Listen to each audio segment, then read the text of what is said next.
This is a classic garden, structured and stunning.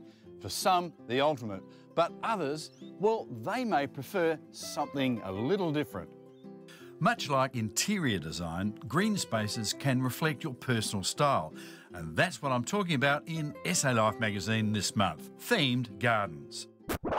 This outdoor area was inspired by the owner's love of our Flinders Ranges. The wood is even stored in a replica of a sandstone ruin. Gravel, native plantings and rustic elements all contribute to this mini slice of the outback. And if your front garden is open to the street, why not give people something to really look at? Like this beauty we found in one of our beachside suburbs. It's a tribute to the old Henley swimming pool and jetty. Or how about a slice of the Orient? This home was designed to incorporate a central Japanese garden area. As Caroline Dawes explains, there are some simple guidelines to follow. I think the essential elements of a Japanese-inspired garden are the different textures, stone, wood, greenery, strong shapes, and more importantly, water, the sound and sight of water, which creates a beautiful, tranquil space.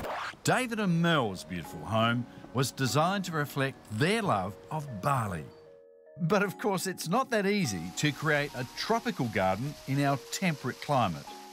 You've been here 3 years, garden's looking good. How have you got it so good? Well, we've had real challenges, really shallow, rocky soils. Every time you dug your hole, rocks would come up. So we've had to introduce a lot of soil and trial and error with different plant types. Some have worked and some haven't.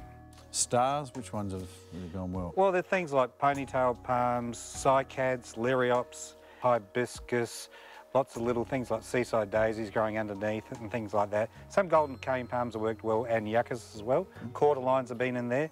So David, what have you tried to achieve out there? Well, we've tried to create a tropical feel in a temperate environment. So in other words, we tried to put palms in there, but also give us privacy because we've got a pool here as well. But it also allows filtered light, you know, lovely sunsets every night. That's what we're trying to get, a lovely tropical feel in a South Australian climate. Now, David, I noticed the raised garden is not planted out, it's potted out. Well, one of the main reasons of that, because the soil's so terrible underneath, it's just full of rock. So putting a pot in there allows us to put a plant here, we can move it here and there depending on the feel that we want. Maybe put some annuals here and there in the little pots, and then they're not going to die because I know they've got good soil in their pots. Keeping it nice and lush and green is probably the key, and I hope we'll have a really great lush garden for the future. Now, this garden may not appear to have any theme at all, but the truth is it completely reflects the personality of its owners, a couple with a love of art and plants. They're not the type to follow any rules, so they don't. Succulents sit alongside primulas, kale planted under fruit trees, palms, ferns and hellebores all mixed together, and yet it works amazingly well. It's pretty simple really. Theme a garden around something you love and you'll always enjoy it, whether a stage for entertaining, a quiet sanctuary or a place to hone your gardening skills. So why not go outside and have a look at your yard? Perhaps a theme is what you need.